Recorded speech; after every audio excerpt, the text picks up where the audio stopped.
Welcome to this explainer. Think for just a second about how you manage your own money. You track what comes in from your paycheck, and then you track what goes out, right? Rand, groceries, maybe some investments. Well, imagine scaling that entire process up to an entire country. Millions of people, thousands of businesses, sprawling government agencies. How in the world does a whole nation keep track of its money? Today we're opening up the ultimate national checkbook, the balance of payments. We're going to decode exactly how nations track the literal trillions of dollars flowing across their borders every single year, and why this specific accounting dictates the economic health of a country. Here's our roadmap for today's explainer. We'll start with the concept of balance of payments, move into principles and financial flows, break down the major accounts of the BOP, look at equilibrium versus disequilibrium, explore the causes of BOP disequilibrium, and finally, look at a real-world example with India's balance of payments. Okay, so let's just jump right in with our central question. How does an entire country actually balance its checkbook? Every single day, goods are being exported, services are imported, foreign companies are building factories, governments are sending foreign aid. With so many moving parts, where does a nation's money actually go? To figure that out, we need to establish our baseline. Section 1. The concept of balance of payments. The absolute crucial point is right here in this definition. The balance of payments, or the BOP as we'll call it, is basically a massive summary statement. It records all the transactions between the residents of one country and the rest of the world over a specific period. Usually that's a financial year, though some places, like the US, actually track this quarterly.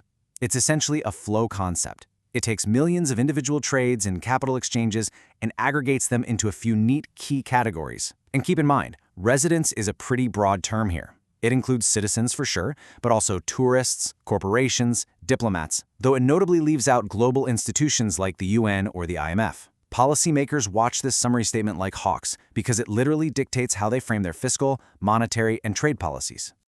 Moving right along to Section 2, Principles and Financial Flows. To keep track of all this money, the BOP uses a system you might actually be familiar with, double-entry bookkeeping. This just means every single international transaction gets recorded as either a credit or a debit. A credit, which gets a positive sign, is any transaction where we're receiving payment from foreigners. Think of exporting goods or receiving a gift from abroad. On the flip side, a debit, marked with a negative sign, is any transaction where we have to make a payment to foreigners. So that's importing goods or sending our capital out of the country. So let's talk about financial flows. An inflow happens when foreigners invest more in our country, or, alternatively, we reduce our investments abroad. For instance, if an Indian resident buys a U.S. stock, the foreign assets in the United States go up. For the U.S. BOP, that's a financial inflow. It gets recorded as a positive credit because the U.S. is receiving payment from a foreigner. Conversely, a financial outflow involves making payments to foreign entities. If a U.S. resident buys an Indian treasury bill, U.S. assets abroad increase and a payment is made to foreigners. That goes down as a negative debit for the U.S. All right, Section 3, Major Accounts of the BOP. Imagine the BOP is having two primary buckets sitting side by side in the ledger. You've got the current account and the capital account. The current account handles the everyday stuff, the flow of goods, services, and income. You export goods, that's a credit. You import, debit. The capital account, on the other hand, deals entirely with the buying and selling of assets. If foreign ownership of our domestic assets increases, credit. If we buy up more foreign assets, debit. Let's break these two accounts down a bit further so we can really see what's inside them. The current account is all about the flow aspect of a nation's international transactions, specifically the ones that don't come with future payment obligations. It tracks the everyday heartbeat of transactions, so we're talking visible trade, literal physical goods crossing borders. Then there's invisible trade, which is stuff like tourism, banking, and telecommunications. It also catches income flows from investments, think dividends and interest paid to domestic residents who own foreign assets, or vice versa. Rounding it all out are unilateral transfers. These are basically one-way streets. No exchange happens here, it's just things like foreign aid, grants, or personal gifts. Then we shift over to the capital account. The absolute key takeaway here is that this account tracks the buying and selling of actual assets, both financial and real. So this includes foreign direct investment, or FDI, which is when foreign entities invest directly into domestic businesses. It includes portfolio investments like bonds and equities, along with loans and external debt. But there's one incredibly special transaction type sitting in this bucket: official international reserve assets. These are the big-ticket assets like gold and foreign currencies held by a country's central bank, and they play a massive, massive role in settling up the final national checkbook. Section 4. Equilibrium and disequilibrium. Now, to understand if these accounts actually balance out, we first have to distinguish between two totally different types of capital flows. The first is autonomous capital flows. These are just the normal, everyday actions of individuals and firms. Say a foreign company decides to spend capital to update its factories in another country, or a resident buys a foreign bond purely because it's a good investment.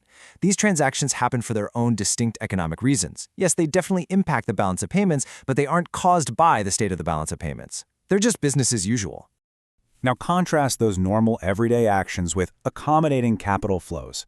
These are the unplanned residual transactions that basically act as emergency patch-up work. Let's say a country has imported way more than it exported, and suddenly it's staring at a deficit. Well, something has to fill that gap to maintain equilibrium on the accounting sheet. That gap might be filled by borrowing from abroad, or maybe the central bank has to step in and deplete its official foreign reserves. These flows happen specifically to fix an imbalance. So when you see a lot of accommodating capital inflows happening, it is a glaring red warning siren to a government that its economic policies probably need a major overhaul. Which brings us right to the core definitions of a deficit and a surplus. A BOP deficit happens when a country's autonomous payments, like paying for heavy imports or sending out foreign aid, exceed its autonomous receipts. When a deficit keeps dragging on, it essentially forces a country into external borrowing or completely draining its reserves. Conversely, a BOP surplus happens when autonomous receipts surpass payments, which is a great thing, because it leads to an increase in a country's foreign exchange reserves. Section 5. Causes of BOP disequilibrium. It is honestly fascinating how simple, normally positive economic factors can trigger a massive disequilibrium. Take demand-side factors. When a country experiences strong growth in domestic income, hey, people have more money to spend. That naturally results in a surge in demand for goods, which very often translates to a massive increase in imports. But here's the catch. If that rise in imports isn't matched by a corresponding increase in exports, the balance of payments rapidly slides right into a deficit. Section 6. India's balance of payments. Let's look at India's BOP over the decade from 2013-14 stretching toward 2024-25. It tells a really fascinating story of a rapidly evolving economy. The salient features of India's BOP during this time frame reveal some massive structural changes. For instance, surging IT service exports and incredibly robust foreign direct investment acted as crucial buffers for their current account deficit. This data perfectly highlights the evolving patterns of current account sustainability for a developing nation. It demonstrates exactly why constant monitoring by policymakers is so absolutely critical. The numbers in this ledger quite literally dictate how a government must react to keep its entire economy afloat. And when those imbalances do pop up and threaten the economy, governments have an entire arsenal of high-stakes solutions to restore external balance. They might intervene directly with exchange rate adjustments, deliberately allowing their currency to appreciate or depreciate. They might deploy deflationary monetary policies or contractionary fiscal policies, basically trying to cool down that demand-side import surge we talked about earlier. They'll aggressively push for export promotion or import substitution so they rely less on foreign goods. And finally, they aim for deep structural reforms to enhance long-term productivity and institutional efficiency. All of this is done to prevent the dangerous depletion of their foreign exchange reserves. Which really leaves us with this final, critical thought to ponder. If an unchecked deficit means relying on emergency accommodating flows, taking on mountains of debt, and completely draining national reserves, what structural reforms must your country make today to secure its financial tomorrow? The balance of payments isn't just some boring accounting ledger. It is quite literally the financial heartbeat of a nation. Understanding it is the very first step to understanding global economic power. Thank you so much for joining me for this explainer, and keep questioning how the world's money flows.